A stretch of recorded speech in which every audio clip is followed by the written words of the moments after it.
Todo mundo está me ouvindo bem aí? Me dê um retorno aí, por favor. Dê um assim, ó, um legal. Dê um like, né? O like é a moda agora, né? Sim, está ótimo, estou escutando bem. Sim, glória a Deus. Beleza, então vamos começar, queridos. Eu só queria que vocês, por gentileza, coloquem lá no grupo, né, no Telegram, a presença de vocês na aula, e vou lembrar, né, questão da prova de soteriologia. Quem não entregou, entregue. Tá? Esse eu não vou avisar mais. É chato ficar avisando, cobrando. Enfim, eu não tenho como dar nenhuma média se não entregar a prova. Vai ficar sem a média. Mas quem não entregou sabe, né? A prova foi já enviada há muito tempo. Enfim, eu vou ficar no aguardo, tá certo? De preferência, envie por e-mail. Se não puder enviar por e-mail, sem problema nenhum. Eu vou receber da mesma forma, vou conferir, sem problema nenhum. Iago, você apareceu aí, Iago? Deu tempo, ela acabou cedo, porque o professor está Rapaz, doente. você gosta de mim, né, Iago? Me falaram que você não ia estar presente, e aí você tem um jeito de sair da aula para assistir a nossa aula de exegese e hermenêutica, rapaz. Tá me ouvindo? Boa. O professor tá doente, aí só deu metade da aula, aí liberou a gente, aí eu lembrei, vim correndo pra cá. Então, sejam bem-vindos aí, né? Dona Mônica, irmã Mônica, né? Quem está mais aqui? Marisa, Luiz Carlos, Mesmo aqui, pastor. Celina, né? E tem uma outra pessoa que está sem o nome aqui, eu não consigo identificar. É você mesmo que aí está. Dá um alô assim, preste uma continência aí. Quem é você aí, meu irmão? Coloca aí uma mensagem, só para identificar. Josiverme. É você, José. Quando você fala, aí aparece seu nome, mas embaixo não está aparecendo. Então tá bom. Então tá todo mundo aí já cumprimentado, né? Sejam bem-vindos aí à nossa aula aí de exegese e hermenêutica. Vamos dar continuidade a essa disciplina. Passei 2 segundas-feiras sem ministrar aula devido a compromissos particulares, né? E aí nós vamos continuar, né? Eu queria apenas informar aos queridos, quem está com a apostila, tá? Eu resolvi pular, né? Só para que eu vou aqui só falar para que os irmãos entendam o que é que eu vou fazer. Eu prefiro, boa noite, irmã Marisa, eu prefiro ir direto ao ponto mais importante, aqueles assuntos que é apenas a título de conhecimento, para não gerar muita confusão na cabeça dos queridos alunos. Eu apenas vou deixar esse alerta para que vocês leiam, para que vocês saibam que existem outras formas, né, e outros métodos de interpretação, alguns que não tinham sido reformados, né, e eu vou direto ao ponto-chave, que é a hermenêutica e a exegese que nós queremos que vocês aprendam. Então, apenas para conhecimento, vocês deem uma olhada na história da hermenêutica, tá? A partir do 2º século. Então, vem as escolas, né? Alexandria, enfim. Vocês dão uma olhada na história da hermenêutica, apenas para fins de conhecimento, na escola de Agostinho e Jerônimo, regras de interpretação de Agostinho, tá? As escolas de interpretação, tá ok? Na Idade Média, como é que era, né? A partir do século V, essas escolas de interpretação, como é que eram feitas essas interpretações, aplicação da hermenêutica, né, nesse período. E aí nós chegamos no método de Calvino, que é aquele que já veio, né, com o advento da Reforma Protestante. E aí onde eu queria focar, é aí onde eu queria que os irmãos começar, a gente vai digerir, né, esse método de Calvino, né, a hermenêutica de Lutero, e aí nós vamos já direto para pontos importantes, que é exatamente a interpretação mais atual, vamos dizer assim, né? Embora tenha havido algumas evoluções e tudo mais, mas a gente vai começar a estudar realmente, se aprofundar a partir do método de Calvino, né? Por ocasião aí da Reforma Protestante, tá? Então, a hermenêutica de método de Calvino, a gente vai começar vendo a hermenêutica de Lutero, que também é um dos reformadores, né? Como vocês bem sabem. Para que vocês encontrem na apostila, a página 8 da apostila, tá certo? Página 8 da apostila fala do método de Calvino. Então, vamos para a hermenêutica de Lutero. Entre a hermenêutica medieval e a obra de Calvino, devemos situar o trabalho de Martinho Lutero. Martinho Lutero, 1438 a 1546. Então, nesse período aí, já presenciamos algumas mudanças, né, substanciais na forma de interpretar a palavra de Deus. E diz aqui o seguinte: com a fã de viver de acordo com o modelo de Agostinho, com a reforma, a Bíblia toma o lugar que antes pertencera à hierarquia católico-romana. Lutero não se viu livre de alegorias. Seu trabalho, contudo, trouxe inestimáveis contribuições à Igreja cristã. Então, é importante que nós saibamos que, antes de chegar no método de Calvino, tinha o Martinho Lutero, que foi um dos reformadores, né? Foi o precursor da Reforma Protestante e que teve muita influência positiva no método de interpretação que foi adotado aí por um bom tempo e que é o método que a gente costuma ensinar e incentivar para que seja utilizado aí por aqueles que estão fazendo o curso aqui conosco, tá? Então vamos lá. Calvino e o seu uso do método histórico-gramatical. Vamos entender isso. Calvino faz um uso mais desenvolvido do método histórico-gramatical. Ele tenta levá-lo às últimas consequências e manter uma coerência metodológica ao analisar textos do Novo e do Antigo Testamento. Por estas razões, não é exagero dizer que ele foi o maior pensador de seus dias e o grande exegeta da Reforma.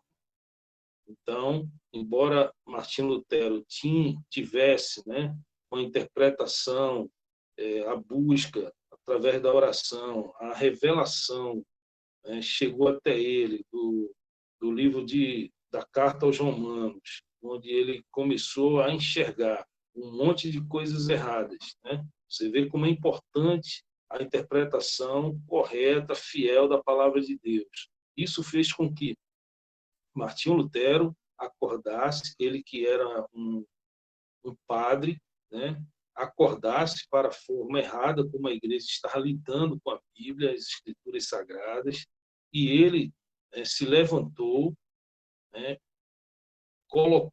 buscando colocar em prática todo o conteúdo que ele começou a receber da leitura da Carta aos Romanos, que fala da questão da salvação pela graça, né?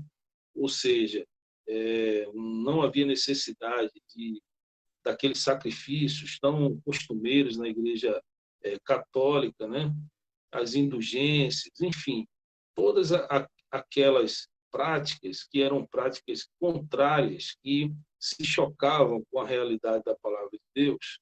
Martinho Lutero simplesmente se levantou defendendo a palavra de Deus com afinco.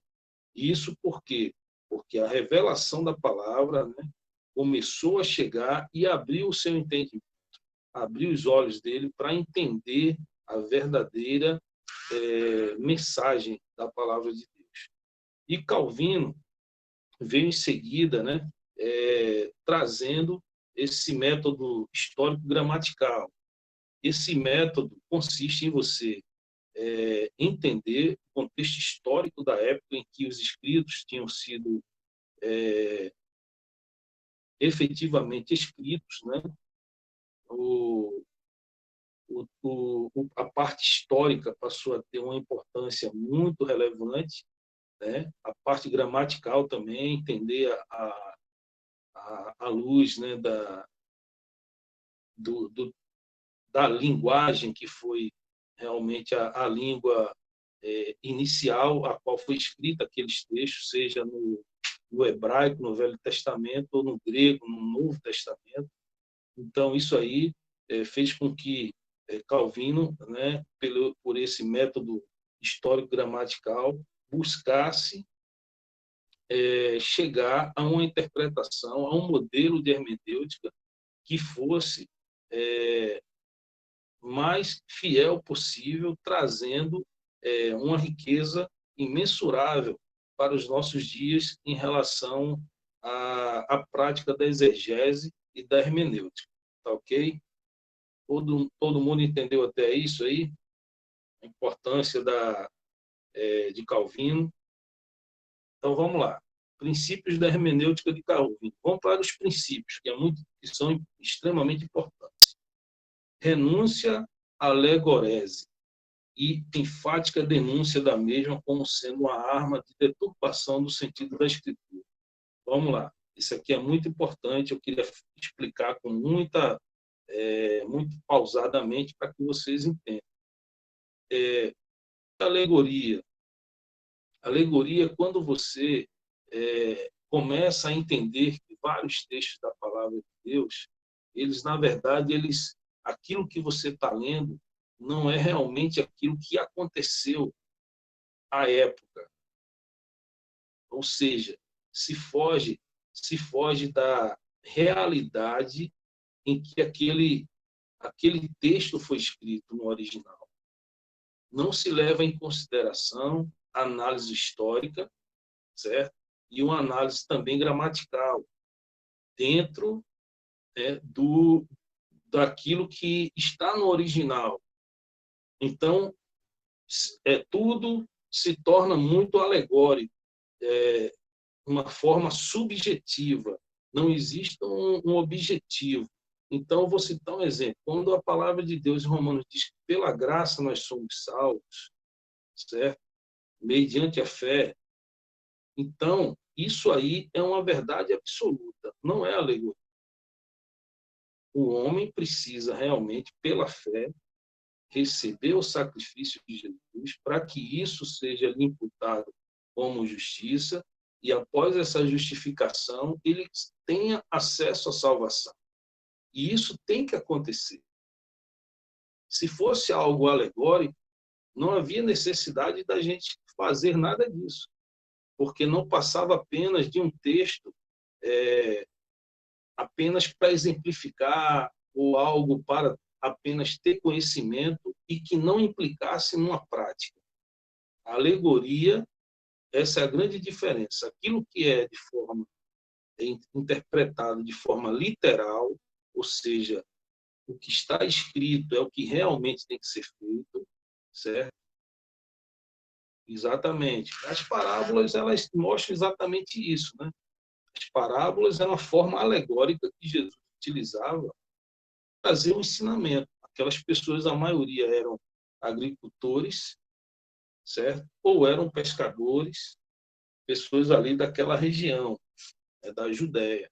Então, Jesus, para poder alcançar e ser compreendido, ele buscava ensinar através de parábolas. Então, a parábola é uma forma alegórica de explicar uma verdade, certo?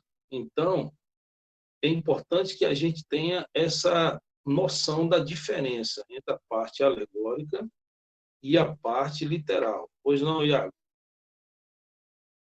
Pastor, se a gente pode cair no erro de usar, de pegar o texto literal e aplicar uma alegoria, a gente pode fazer o contrário também, pegar uma alegoria e aplicar uma literalidade? É o seguinte, vamos lá. Nós temos que entender que existem textos realmente que é de difícil compreensão, certo? E para esses textos, nós, na continuidade do estudo da disciplina, nós vamos perceber que existem técnicas, tá? Para poder fazer as interpretações. Nós vamos ver mais à frente. Isso aí a gente vai conseguir colocar em prática na nossa exegese e na nossa hermenêutica, certo? Ou seja, aquele texto, as parábolas de Jesus, claro que ali foi uma alegoria, ele estava mostrando, mas o princípio é real. O princípio é real, ou seja, quando ele fala, tá certo? Lá, usando a parábola dos talentos, ele mostra que há uma necessidade de nós recebermos a palavra de Deus e passarmos para outras pessoas, multiplicarmos. E isso é uma verdade absoluta. Já a ciência, o princípio, ele não é alegórico. Alegórico, certa forma alegórica, foi a forma de Jesus passar esse conhecimento para que as pessoas da época entendessem, certo?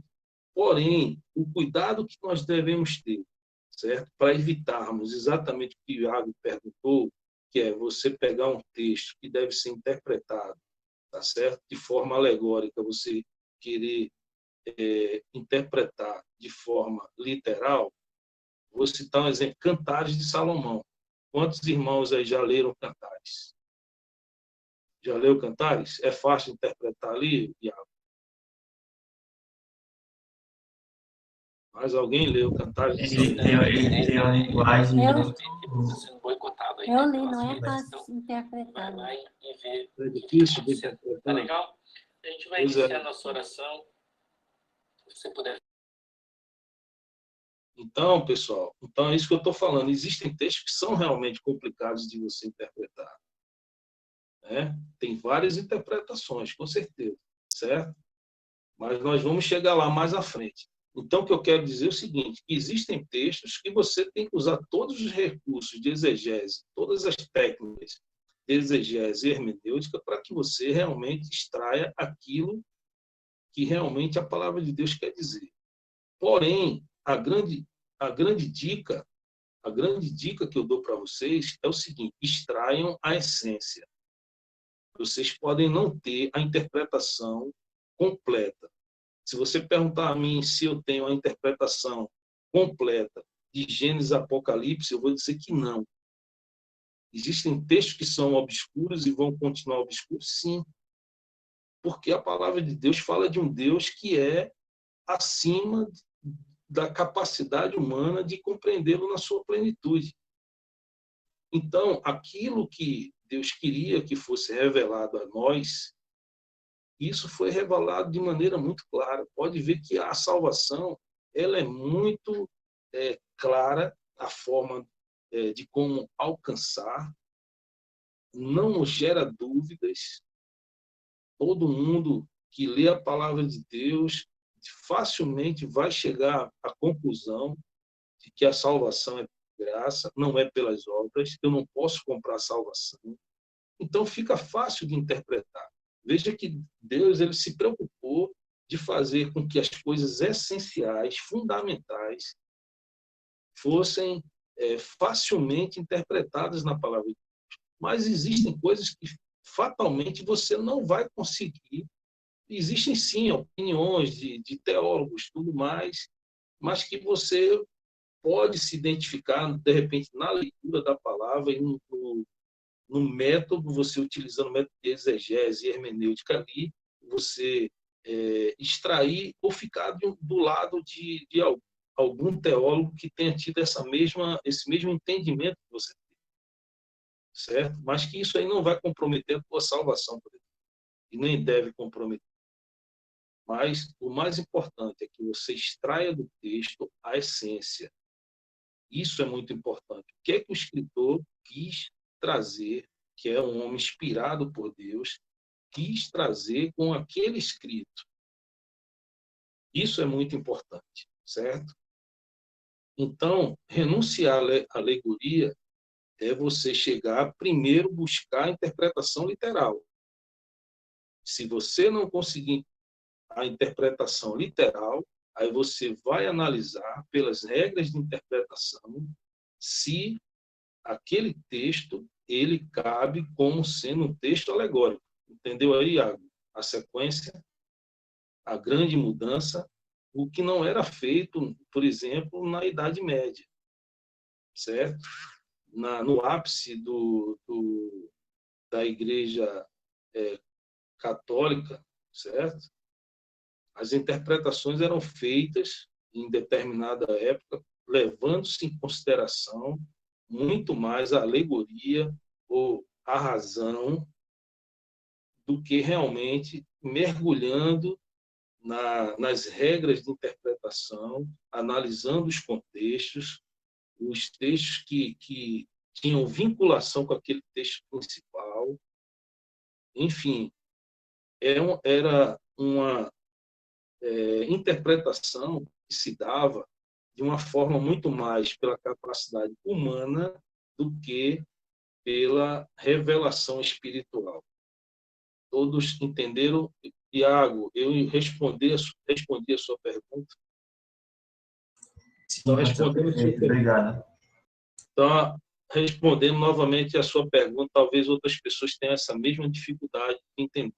Primeiro, se busca a interpretação literal, a não ser que, como as parábolas de Jesus, foi de forma muito clara, ele disse que era uma parábola, certo? Ele disse que era uma parábola. Então, se ele falou que é uma parábola, ele já está mostrando ali que aquilo ali não é algo real. Aquela pessoa que ele está falando, ela não existiu, ou não existe, ou não existia. Mas que aquele princípio, aquela lição fundamental, ela deve ser colocada em prática na vida de cada um que está lendo. Amém? Então, cuidado com a alegoria, tá certo? O tópico 2, né, dos princípios da hermenêutica de Calvino, nós temos a ênfase no sentido literal do texto. Eu acabei de falar. É por isso que eu estou falando que, assim, à medida que vai surgindo a dúvida, de repente, lá na frente, a dúvida vai sendo dirimida, né? Então, Calvino defende que cada texto tem um e somente um sentido, que é aquele pretendido pelo autor humano. Ou seja, a palavra de Deus foi escrita por homens inspirados por Deus. E esses homens, eles queriam passar uma mensagem. Eles queriam passar um princípio. Eles queriam passar fatos que ocorreram, tá certo? Que são relevantes para a nossa fé, para a nossa edificação. Então, nós devemos buscar, é isso que Calvino está dizendo, que cada texto deve ser interpretado com um sentido só, que é aquele sentido pretendido pelo autor, que embora tenha sido homem, ou homens, ou mulher, enfim, foram instruídos, eles foram orientados pelo Espírito Santo. Alguém está com alguma dúvida aí? Alguém relatou aí, mas eu não vi mensagem. Teve alguém que... O irmão Luiz perguntou, a passagem bíblica do Rick e Lázaro é uma alegoria? Dá para repetir, não entendi muito bem. Aquela passagem do Rick e Lázaro, ali, contida no Evangelho de Lucas, é uma alegoria? Ele é essa pergunta do Luiz.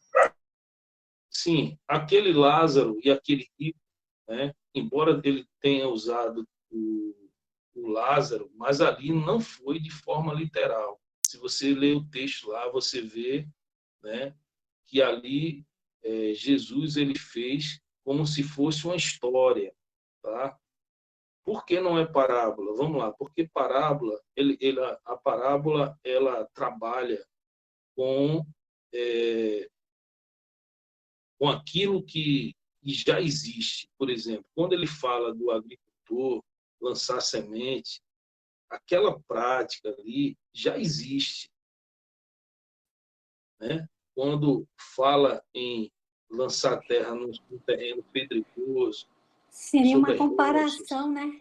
Uma comparação com alguma coisa, né? Exatamente, a comparação com algo que já existe, né? Então, por isso que ele não falou em parábola quando se referiu ao rico e Lázaro. Porque o rico e Lázaro, Jesus já estava trazendo algo que não era do dia a dia das pessoas. Era algo que ele estava revelando, ele estava ali fazendo uma revelação de como seria e como vai ser, né? Como vai ser a separação daquelas pessoas que aceitaram a Jesus, daquelas pessoas que realmente não aceitaram ou rejeitaram ou viveram a vida dissoluta, né? Então, ele fez questão de mostrar como essas coisas vão acontecer, e isso não era do conhecimento humano. E isso não era do dia a dia das pessoas. Então, a parábola é quando traz ensinamentos do dia a dia das pessoas, trazendo, tá certo, um princípio espiritual, um princípio bíblico. Como Jesus ele estava trazendo uma revelação, nós não podemos dizer que era uma parábola, mas vamos dizer assim que ele contou uma história, né? Fez uma alegoria para que as pessoas entendessem como é que ia funcionar, como vai funcionar no dia do juízo. Respondi aí, pessoal? Posso continuar? Ninguém falou, então compreendeu, não entendeu mais nada. Amém. Eu fiquei confuso nessa última parte que você falou. Oi? Eu fiquei confuso nessa parte última que você falou, porque você falou que é alegoria. É alegoria, mas também é uma história. Só que o senhor falou que era para mostrar como seria o julgamento. Como seria isso? Não, porque é o seguinte, vamos lá. Em relação à parábola, você sabe por que não é parábola, né? Porque parábola tem que atingir, é você pegar algo do dia a dia das pessoas e utilizar como um exemplo para trazer um princípio. Ali Jesus estava fazendo uma revelação da parte dele, e para que não fosse complicado para as pessoas entenderem, ele fez com que as pessoas tivessem um acesso fácil, e aí ele criou uma história. Ele criou ali, vamos dizer assim, uma alegoria, mas que trouxe uma verdade. Certo? Não sei se você compreendeu agora. Jesus ele fez uma revelação. Era algo que as pessoas sabiam? Não. Ninguém sabia como é que ia ser o final dos tempos, como é que ia acontecer essa questão de as pessoas serem salvas ou serem condenadas. Não sabiam na prática, no detalhe, como ia acontecer. E aí ele usou o exemplo ali, criando a figura de Lázaro e do rico, certo? Para que as pessoas compreendessem como é que vai acontecer por ocasião do juízo final, certo? Então, podemos dizer, sim, que ele ali usou uma linguagem alegórica, tá certo? Alegórica por quê? Porque ali não é realmente o que estava acontecendo. Se ali realmente existisse o Lázaro, o rico, e realmente ocorreu isso aí na história, foi um fato que ocorreu, quando algo é fato, ele deixa de ser alegoria. Quando é fato, deixa de ser alegórico. Por exemplo, Jesus morreu. De maneira nenhuma alegórico. Foi real, ele morreu. Ele ressuscitou. Foi fato. Foi literal. Isso, foi literal. Exatamente. Se interpreta de forma literal. Porém, quando existem atividades do dia a dia das pessoas que Jesus utiliza para facilitar a compreensão, ele utilizou parábolas. quando ele traz uma novidade, algo que é desconhecido das pessoas, tá certo? E ensina, ele ali está utilizando o caso do rico e Lázaro, tá certo? Uma história que ele criou para exemplificar como realmente vai acontecer. Amém, Iago? Compreendeu? Compreendeu aí, Iago? Amém? Olha a missionária aí. Alô, Amém. boa noite, graça e paz. Como vão todos? Tudo Paz, bem? professor. Tudo bem? Tudo bem, graças a Deus. Graça e E aí, paz. Iago? Posso continuar? Tirei sua dúvida. Sim, pastor, pode sim, obrigado. Entendeu, né? Amém. Vamos lá, pessoal. O terceiro aspecto importante, né, na hermenêutica de Calvino é a dependência da operação do Espírito Santo para a correta interpretação da Bíblia. Isso aí eu falei, eu acho que nas aulas anteriores. A Bíblia ela não pode ser lida como livro de história ou como livro de física ou matemática.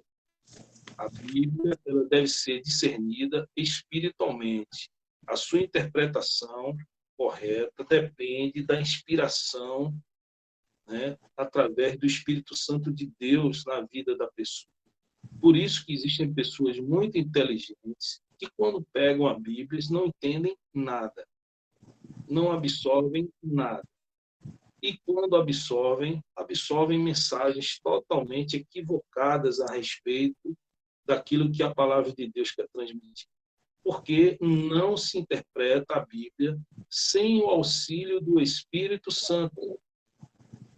Nós estamos diante de um livro, né, que é um livro espiritual, que é a palavra de Deus. E as coisas espirituais, elas se discernem espiritualmente.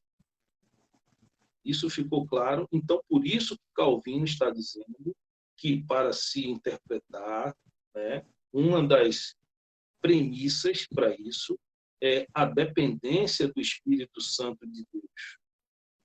Se você for pelo racionalismo, você simplesmente vai se deparar com situações em que só vai trazer confusão na tua cabeça e você não vai conseguir extrair a essência da mensagem. Bem, então, isso aí é fundamental. Sem a operação do Espírito Santo, não se tem a hermenêutica, certo? Não se consegue fazer uma exegese. Você até pode dominar a exegese, tá? Mas você está fadado ao insucesso a partir do momento que você começar a absorver aquilo que você encontrou da sua exegese. Então, a dependência do Espírito Santo é o terceiro importante ponto, né, da regra de interpretação da hermenêutica de Calvino. Tá, ok? A quarta, né, a quarta também muito importante, é a valorização do estudo das línguas originais. Isso é fundamental. Então, é importante que você, ao estudar, você tenha, né, acesso, condições de ter acesso a um bom dicionário, né, que tenha os termos ali no hebraico ou no grego, para que você consiga verificar se muitas vezes aquele termo que ali no texto gera uma dúvida, né, você consiga extrair realmente aquilo que lá no original quis trazer para aquele texto. Aquele termo ele tem uma importância e aquele termo no original ele está trazendo uma ideia principal. E aí vem, né, aquela questão do tópico 2 que nós estudamos, é a ênfase no sentido literal. Você vai buscar no sentido literal do texto.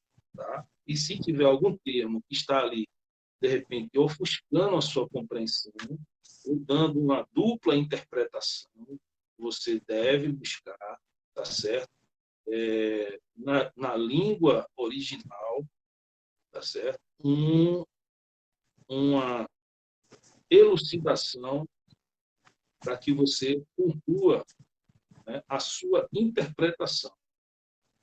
Então, a valorização dos estudos das línguas originais é muito importante para a compreensão do ensino sagrado. Amém? Vamos. O quinto chama-se tipologia equilibrada. O que é isso? É você evitar de impor a textos do Velho Testamento simbolismos que eles não suportam. Muita gente, né, tem dificuldades na interpretação do Velho Testamento. E é importante que você entenda, compreenda que o Velho Testamento, né, que é a velha aliança, ela aponta para a nova aliança, aponta para Jesus. E para isso é importante que você entenda que no Velho Testamento existiam dispensações ali, ou seja, fases do relacionamento humano com Deus, tá certo? Que precisam ser levadas em consideração. Iago, alguma dúvida, Iago?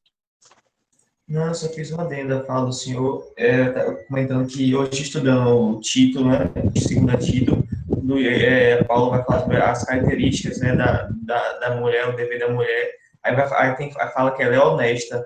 Só que quando a gente pensa em honesta, a gente sabe que a pessoa honesta, que não rouba, que é íntegra, né? Só que quando a gente vai olhar no original da palavra honesta, no grego koine, significa alguém que não se dá às impurezas da carne, a questão do sexual.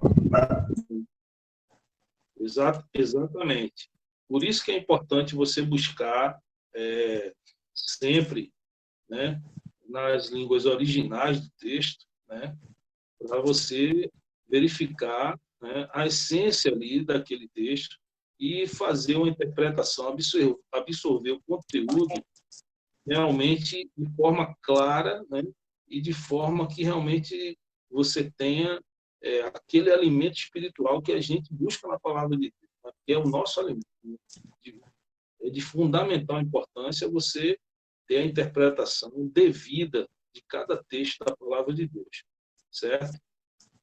Essa tipologia equilibrada que nós falamos aqui significa você ter cuidado, né, com as interpretações, principalmente do Velho Testamento, né?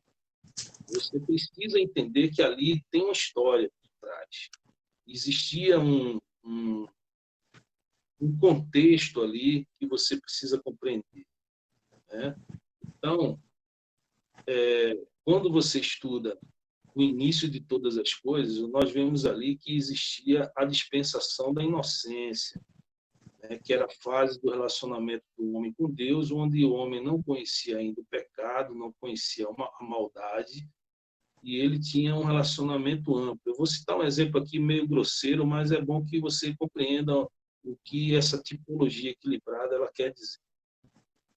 Porque ela está dizendo que existem simbolismos que não cabem, né?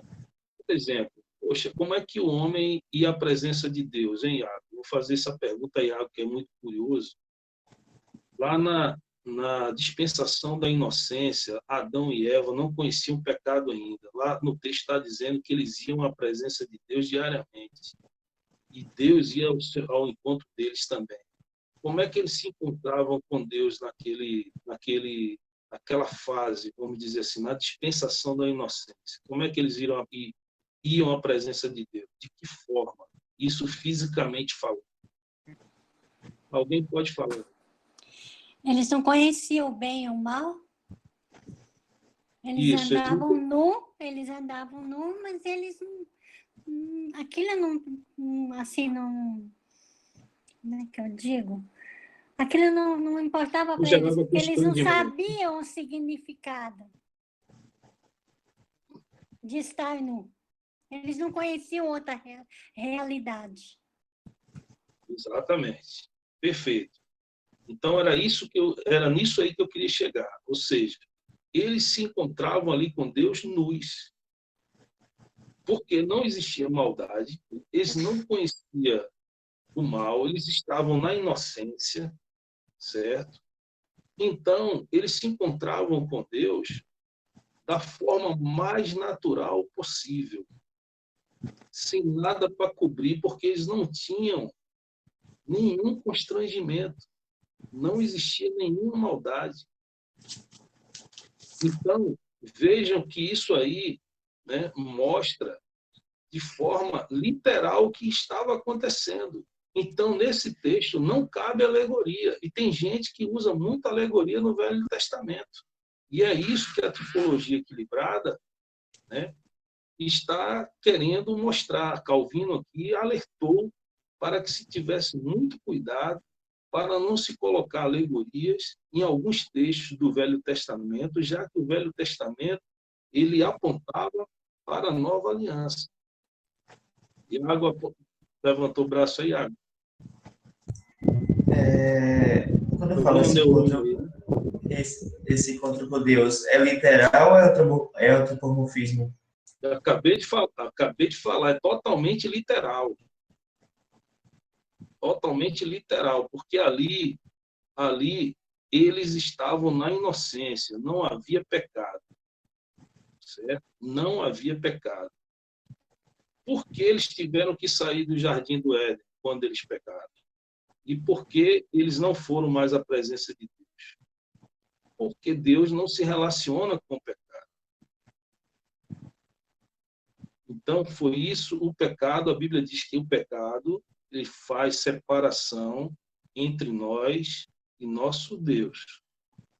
Então, o que fez o homem se separar de Deus foi o pecado. Nessa fase da inocência, eles não conheciam o pecado e eles estavam puros. Ali eles estavam a imagem e a semelhança do próprio Deus, sem nenhum mal, sem nenhum pecado até então. Amém? Todos entenderam aí? Então você já quer criar uma alegoria aí, o Iago, dizendo que eles estavam voando feito anjos ali? Eu não. Mas, pastor, a gente estudou em atributos de Deus, que Deus é 100% espírito. Então, como foi esse encontro? Aí vem a forma como Deus se manifesta, né, Iago? Quando eu digo literal, é porque Deus, por exemplo, ele apareceu a Moisés através de quê? Da sarça ardente.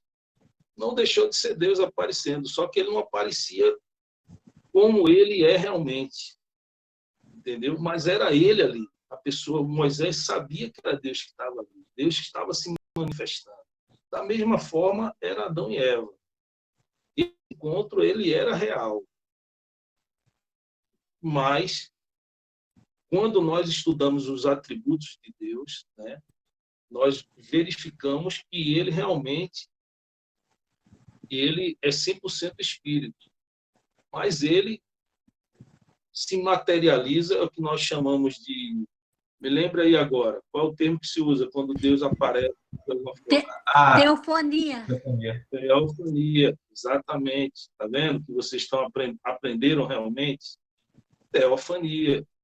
Então, são aparições de Deus, entendeu? Para ter um contato com algum ser humano, mas não aparecendo como ele realmente é, né? Porque ele realmente é espírito. Então, ali eram teofanias, mas era um contato íntimo que Deus tinha diariamente com Adão e Eva. E eles poderiam ter esse contato, sim, porque eles ali estavam na inocência e esse relacionamento com Deus mostrava exatamente o que Deus queria para todo ser humano, que era nunca ter perdido esse vínculo, esse relacionamento íntimo com Ele. Certo? Posso seguir?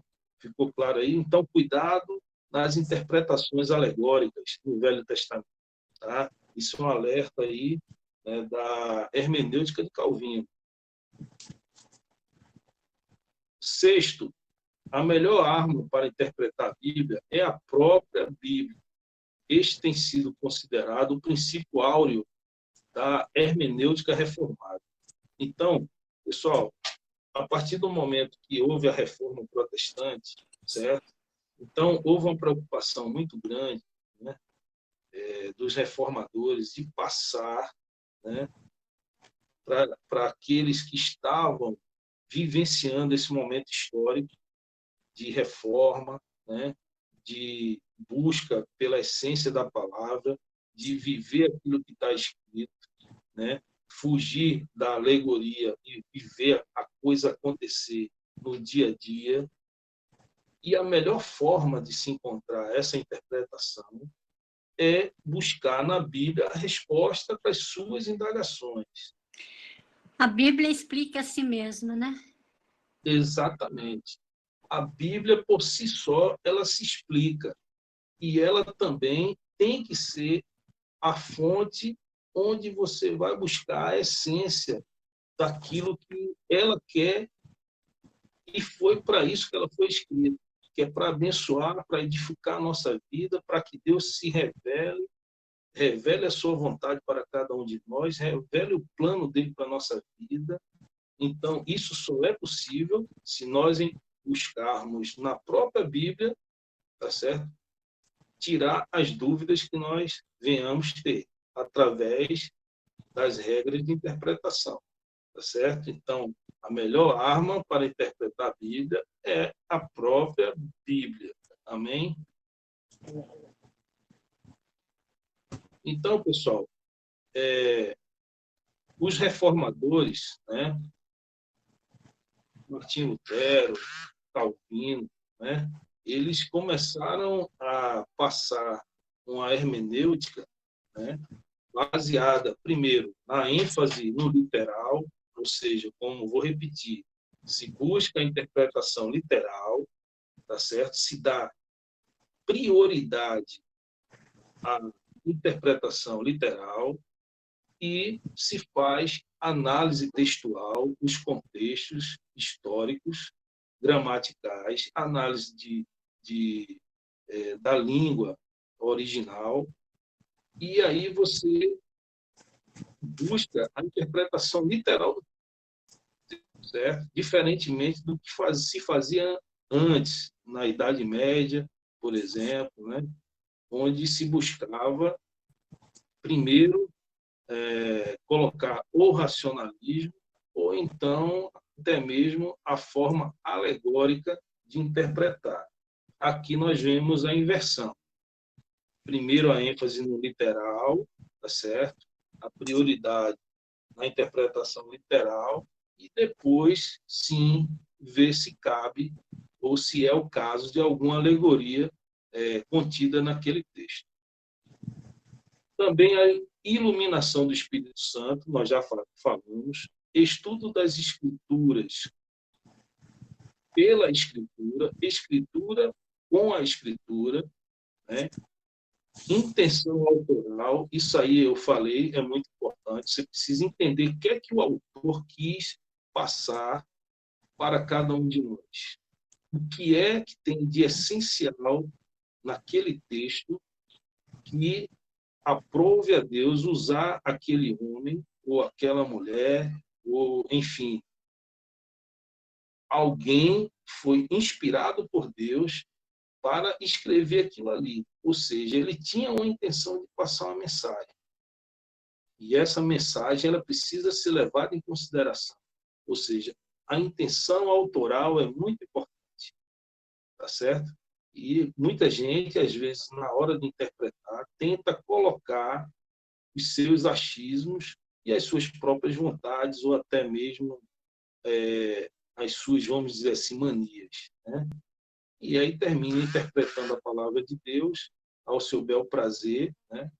E daí é que surgem as inúmeras heresias que nós temos conhecimento por aí, tá certo? O uso de outras fontes, você pode também usar, tá certo? Mas isso aí fica por último, Bíblia pela Bíblia, tá? Verificar a linguagem figurada, ou seja, a linguagem alegórica, ver se cabe. Os reformadores desenvolveram um sistema de interpretação que representou um rompimento radical com a hermenêutica alegórica medieval. Isso aí também eu já falei, certo? Então, aquela hermenêutica alegórica da Idade Média ficou para trás, né? Então, a prioridade é buscar